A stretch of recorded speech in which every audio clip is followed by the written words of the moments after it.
ने जो अपने शौर्य का, अपने पराक्रम का, अपनी कुव्वत का जो परिचय दिया था, उससे ऐसा नहीं है कि सिर्फ पाकिस्तान डरा था, उससे मिर्ची बहुत सारे दूसरे देशों को भी लगी थी और ये हमने देखा भी था कैसे लगी थी। उन्होंने फायर ब्रिगेड भी बुलाई थी, फायर ब्रिगेड भी बुलाई थी, हाँ, आग को बुझाने के लिए दिल में लगी। तो इसीलिए हमें थोड़ी ज्यादा मेहनत करनी है।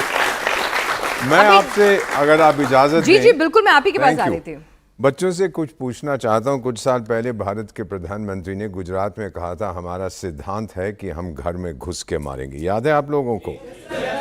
बेटा मुझे समझ नहीं आया था ये क्या बोल रहे हैं। हमारा सिद्धांत तो दूसरा था, यहाँ तमाचा मारो तो मैं बोलूँगा टाइगर यहाँ पे भी मार दो। फिर मैंने एक बहुत ज्ञानी ध्यानी से महाकुंभ में पूछा था फरवरी में इस साल।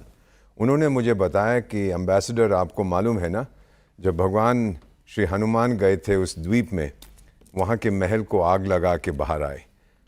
हजारों साल पहले महाराज ने मुझे कहा, हमने घर में घुस के मारा था। और बेटा आज मैं आपको बता देता हूं, मेरे दादा के दादा के दादा के दादा के दादा का नाम आपने सुना होगा, चाणक्य। हम तो उसकी संतान है। आपने चक्रव्यूह का जिक्र किया, वो उन्हीं का है।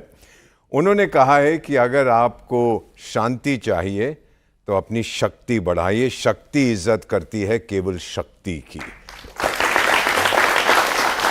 और इसमें बता देता हूं कि हमारी डिप्लोमेटिक, हमारी कूटनीति आज जो हमारा मंत्रालय है, द बेस्ट पूरी दुनिया में। हमारी मिलिट्री तीसरे नंबर पे कहा जाता है। पहले अमेरिका को गिनते हैं, उसको लड़ना वड़ना आता नहीं है, पैसे बहुत हैं। दूसरे नंबर पर रूस कहते हैं,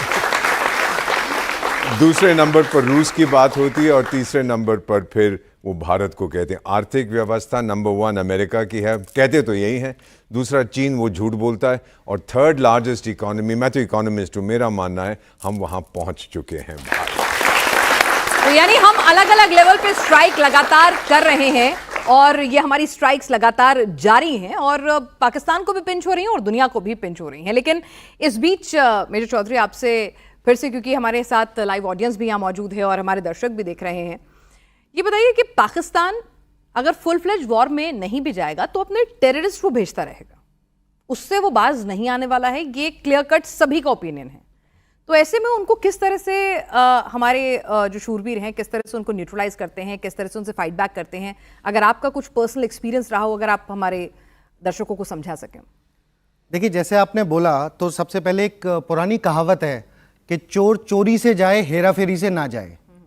तो पाकिस्तान वो प्रॉब्लम है जिसको आप कितना भी उसको पीटते रहो ना, वो बार बार छोटी मोटी हरकत, वो ना मतलब लो लेवल की जो चीजें होती है वो करता रहेगा। तो तभी तो मन करता है एक बार पूरा पीट दीजिए ना। ताकत भी है, हिम्मत भी है, फौज भी है, तो लगता है कि भाई अब छोटा छोटा छोटा छोटा एक बार पूरा दबाइए कि बस अब नहीं निकलना बाहर। देखिए, वो जो काम होता है, मैंने फिर से वही बात आ जाती है कि भारत में डेमोक्रेसी है। तो हम ऐसे कोई भी डिसीजन जो लेना होता है वो सरकार का होता है। हम तो तैयार होते हैं, आर्म फोर्सेस हमेशा तैयार है। हमारी तैयारी एक्चुअली है ही उसके लिए। वो तो बीच में ये पाकिस्तान वो कीड़े मकोड़े आतंकवादी भेजता है, वो कोई लश्कर के नाम से, कोई TRF के नाम से, कोई हिजबुल के लड़कों को गुमराह करके, तो हमें उनको मारना पड़ता है। हम उसके लिए नहीं है। इट इज समथिंग लाइक एक छोटी सी मक्खी को मारने के लिए आप पूरी एक बिल्डिंग गिरा रहे हो उसके ऊपर। तो फौज का काम ये छोटे मोटे टेररिस्ट मारना नहीं है। हम उस चीज के लिए ही है कि अगर पाकिस्तान को पूरा खत्म करना है, अगर भारत सरकार चाहे तो हम वो चीज करें। सर, उनमें हिम्मत नहीं है ना फौज से लड़ने की हमारे, तब तो वो घुटने पे आ जाते हैं और बोलते हैं कि भाई चलो सीज फायर कर लो। तो आप सोचिए ना, तो इसीलिए वो कहते हैं कि टेररिस्ट आर्मी भेजते हैं वो अपनी। तो इसीलिए मुझे लगता है कि शायद ये हमारी भारत की एक बहुत बड़ी गलती है। हम ना इमोशनल हो जाते हैं और हमारा दिल पसीज जाता है। जैसे सर बता रहे थे कि हम एग्रीमेंट में फेल हो जाते हैं, युद्ध तो जीत जाते हैं, कागजों पे फेल हो जाते हैं। अब नहीं सर कह रहे हैं अब नहीं होगा ऐसा। तो यहां पे ना दो चीजें समझना जरूरी है। एक फैक्ट्री है जहां से ये आतंकवादी निकल के आ रहे हैं और दूसरा है हमारे यहां पे आ रहे हैं। तो इंटरनली हम कर रहे हैं, हमारे जो लाइन ऑफ कंट्रोल है, IBs हैं, वो पूरे सिक्योर्ड हैं, BSF और आर्मी करके वहां पे लगे हैं।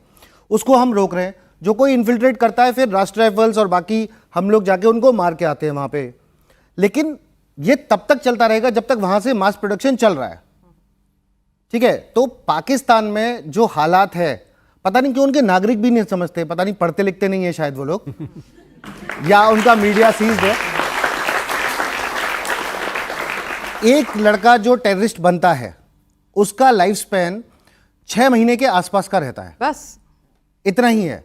और जिस दिन वो हमारे एरिया में आ गया, एलसी क्रॉस करके आ गया हमारे यहाँ, तो वो 6 महीने की आप रिवर्स काउंटिंग शुरू कर दीजिए, वो मरेगा। कुछ 2-4 का होता है कि वो कहते ना जाको राखे साइयां मार सके ना कोई, तो वो थोड़े दिन बाद मरते हैं, पर मरते सारे हैं। मरते सारे हैं। आज बच जाएगा, थोड़े दिन बाद मरेगा। क्योंकि ऐसे बहुत सारे ऑपरेशंस में मैंने हिस्सा लिया और मैंने देखा इनका लाइफ स्पैन वही है। धीरे धीरे हमारे यहाँ के लोग समझ रहे हैं। आप अभी जितना भी आप न्यूज़ सुनोगे, आपको हिजबुल मुजाहिदीन का नाम नहीं सुनाई देगा। 1-2 लड़का कोई होगा बाई चांस, वो आ गया। बाकी आपको सारे ये लश्कर वाले मिलेंगे, एलईटी जिसको बोलते हैं, अभी टीआरएफ नाम कर दिया उन्होंने, तो वो आपको मिलेंगे। क्योंकि इसमें क्या है, लोकल लड़के आ ही नहीं रहे। अभी जो हमारी गवर्नमेंट ने पिछले कुछ सालों में एक्शंस लिए हैं, उसकी वजह से ये लोकल लड़के जानते हैं कि मैं अगर कहीं काम करूंगा तो ज़्यादा अच्छे से रहूंगा, मैं पढ़ाई करूंगा तो मुझे नौकरी मिलेगी, मैं भारत में कहीं भी जाके काम कर सकता हूं। तो ये माइंडसेट चेंज हो रहा है। पर पाकिस्तान उनके यहाँ नहीं हो रहा है, क्योंकि उनके यहाँ उनकी गवर्नमेंट कुछ ऐसा दे ही नहीं सकती कि वहां आदमी इंडिपेंडेंटली कुछ कमा पाए। भारत में वो एवेन्यूज हैं, तो लोकल का तो ट्रीटमेंट हो गया। अब बाकी का आप कर देते हैं। बाकी का अब सरकार ने कुछ एक्शंस लिए बड़े अच्छे। अभी सर ने बताया रफेल आ रहा है, 5th जनरेशन एयरक्राफ्ट आ रहे हैं, तो वो किस लिए हैं? हमें बॉर्डर क्रॉस करने की जरूरत नहीं है। हम अपने ही एयर स्पेस से, सर बेटे जानते हैं, हम अपने एयर स्पेस से वहां ठोक सकते हैं। हमने ऑप सिंदूर में भी बॉर्डर क्रॉस नहीं किया। हम पाकिस्तान को ये बता रहे थे कि you good for nothing strip of land, हम तुम्हें यहां से बैठ के मार सकते हैं।